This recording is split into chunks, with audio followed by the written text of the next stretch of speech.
You're listening to an Airwave Media Podcast. Welcome to Art Smart from Who Arted, your guide to quick and easy art history. We're cutting through all that art world jargon that doesn't make sense to anyone, because art is for everyone. Welcome to Art Smart from Who Arted. I'm your host, Kyle Wood.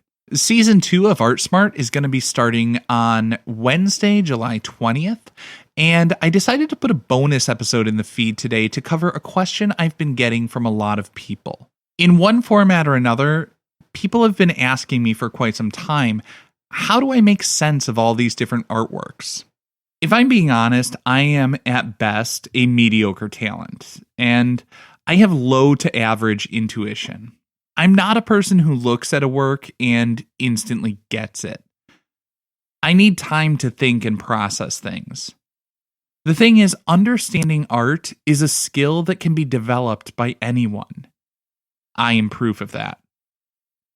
I've found it's tremendously helpful to be systematic in how I read a piece. I would say there are just 3 basic steps anyone can take to gain a better understanding of artwork and be confident as they discuss it. Step 1 is just look. I know it seems pretty obvious when we're talking about visual arts to look, but take note of what you're seeing.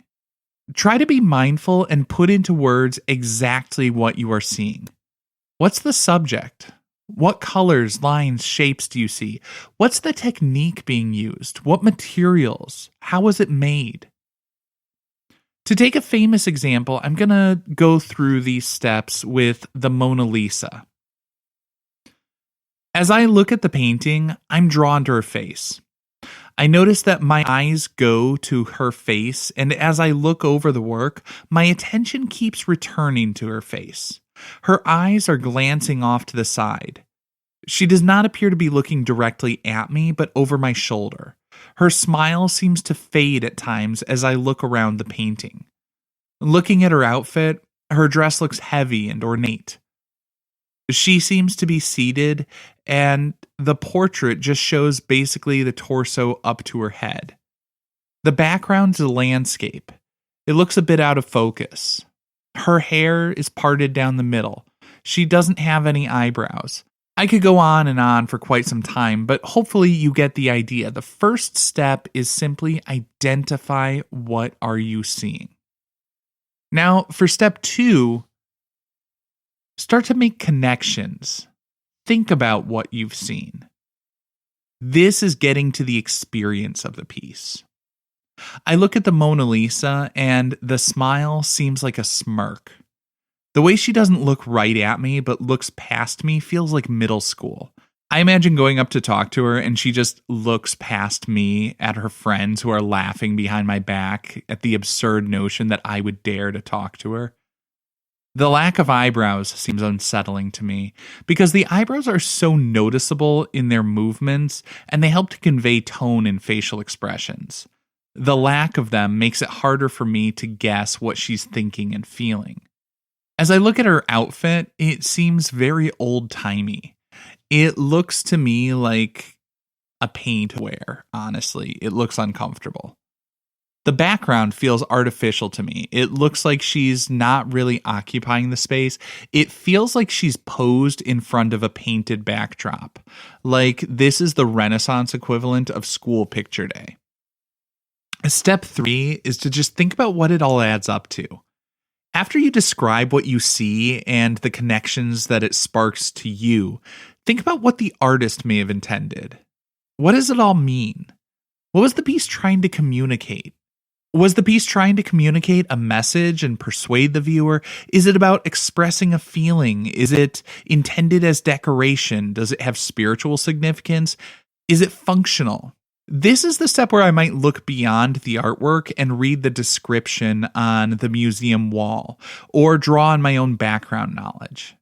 As I think about the Mona Lisa, it looks like a simple stage portrait, like Leonardo was commissioned to paint and document what the sitter looked like. Often with these works, the motivation for the artist is simply to pay the bills. They needed to please the client with a nice-looking likeness that they could show off to their friends and family. There's another version of the Mona Lisa which was painted at the same time, likely by one of Leonardo's top assistants. The other version is more colorful and brighter, but clearly the same sitter in the same location, just slightly different angle. This would suggest that perhaps the painting was staged in the studio during a workshop as he was teaching apprentice artists. The thing is, there's also evidence to suggest the painting held some personal significance because Leonardo took it with him when he left Italy for France, where he painted for the king. The Mona Lisa is said to have been the only painting he took with him. Of course, that could simply be due to the fact that others were sold. The Mona Lisa was small. It'd be hard to take a giant fresco like the Last Supper with him. I think it's largely an academic painting. He's experimenting with composition, developing atmospheric perspective by making things in the background get progressively pale, blue, and less defined. He's also experimenting with the sfumato technique. That's basically smudging and blurring some of the shadows. I see the Mona Lisa as sort of the ultimate work of the quintessential Renaissance man, the artist and scientist, always experimenting. Now, some people may be thinking, that seems like a lot of work and a lot of time dedicated to every work if you're going to go through those steps to make sense of a piece. I would say not every work of art is going to capture your attention. Art is for everyone, but not every work of art is for everyone. Not every piece is worth putting in the time and the effort to go through all of those steps to critically analyze. But when you find a piece that grabs your attention and you want to share it with others, or just figure out for yourself why you like it, look carefully and objectively. Then find the connections that resonate, and finally, infer and figure out what all of those observations mean. Please do me a favor, follow ArtSmart on your favorite podcast app. Season 2 is going to be coming into your feed on July 20th with new episodes every Wednesday. The goal for Season 2 is to make it quick and easy to learn some art history. So each episode is going to cover a different time period or a different movement of art in the broad strokes. And then I'll share a couple of specific artists and artworks for you to look at for a better understanding. And if you enjoy the show, please help others find it by leaving a rating or review for ArtSmart or Who Arted on your favorite podcast app.